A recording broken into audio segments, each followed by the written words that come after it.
देखिए, इस पर पार्टी के प्रवक्ता सही जवाब आपको दे पाएंगे। मैं तो एक ग्राउंड वर्कर हूं और ग्राउंड वर्क करता हूं पार्टी का।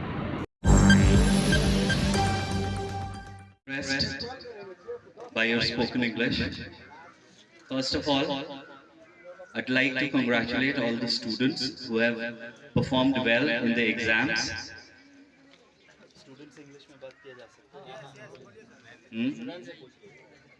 Is it okay if I speak to you in English? Students, is that fine? Because normally I don't get such kind of audience here. So, congratulations to you and congratulations to all your parents. You've made your parents proud. It's a proud moment for you and your parents, and especially for your teachers who have worked hard to get you where you are today. So always remember where you come from and put your time, put your focus in your studies, in your education. Because this is one wealth that no one can ever take away from you. Education is something that will take you very far, very ahead in your lives. And always respect your teachers, thank your teachers. And it's time now that you decide what you want to become in your life. What stream you want to pursue, what career you want to pursue. So make it clear, choose your stream wisely, consult your teachers, consult your parents. और इस मौके पर सभी गांव के लोगों को मेरी तरफ से प्रणाम, आप सबको मेरा सलाम। आज हम सब यहाँ इकट्ठा हुए हैं बाबा साहब अंबेडकर जी के 135वीं जयंती पर, और बहुत अच्छा लगा देखकर आप शिक्षकों का जो योगदान है, क्योंकि बाबा साहब अंबेडकर की जो जयंती है इसे ज्ञान दिवस के तौर पर भी मनाया जाता है। और मैं हर जगह ये बात कहता हूं कि हमारे युवाओं में, देखिए हमारे देश की 60% आबादी युवाओं की है, लेकिन कहीं ना कहीं हमें ये देखने को मिलता है कि हमारे युवाओं में ज्ञान की, शिक्षा की कमी है। तो मैं सराहना करूंगा आप शिक्षकों का कि आपने हमारे युवाओं के पीछे अपना समय दिया और उन्हें इस काबिल बनाया।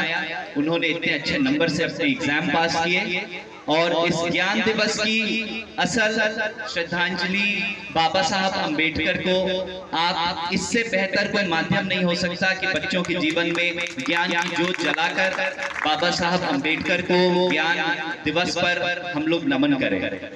और एक छोटी सी बात आपसे शेयर करूं, संजीव जी ने भी इसका जिक्र किया कि मैं इंग्लैंड में जिस यूनिवर्सिटी में पढ़ाई करता था, उसी यूनिवर्सिटी से बाबा साहब अंबेडकर ने भी एक जमाने में शिक्षा ग्रहण की थी। तो वहां रहकर, वहां पढ़कर उनके बारे में भी काफी कुछ जानने को मिला, वहां उनकी प्रतिमा को भी देखा, और मन में बहुत एक गर्व का आभास हुआ कि हमारे देश के लोगों की इतनी इज्जत बाहर के देशों में आज नहीं 100 साल पहले भी की जाती थी। तो ज्ञान एक ऐसी चीज है, अगर आप ज्ञान के पीछे भागेंगे तो आप मेरी बात मानिए, कामयाबी आपके पीछे भागेगी। आप बच्चे इस बात को ध्यान में रखें, और आप सभी को बाबा साहब अंबेडकर की जयंती की बहुत बहुत शुभकामनाएं और बहुत बहुत धन्यवाद। आपने मुझे इस कार्यक्रम में स्टूडेंट्स के बीच बुलाया, and best of wishes to all the students. तो ज्ञान दिवस का बाबा साहब अंबेडकर का हम सब मान रखें और अपने युवाओं को ज्ञान के रास्ते पे, शिक्षा के रास्ते पे आगे ले जाने का हम प्रयत्न करें।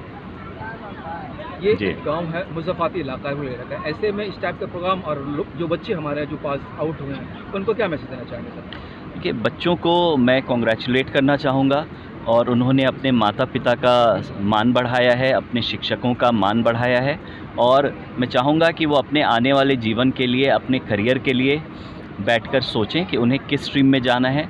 कोई मेडिकल फील्ड में जाएंगे, कोई इंजीनियरिंग फील्ड में जाएंगे, जिस फील्ड में भी जाना हो सोच समझकर अपने शिक्षकों से राय मशवरा करके वो आगे बढ़ें और उनके जीवन में उनको हर कामयाबी मिले, यही मेरी कामना है। सर, वक्फ बिल की जो अभी जो मामला चल रहा है, उसको कुछ कहना चाहेंगे सर? देखिए, इस पर पार्टी के प्रवक्ता सही जवाब आपको दे पाएंगे। मैं तो एक ग्राउंड वर्कर हूं और ग्राउंड वर्क करता हूं पार्टी का।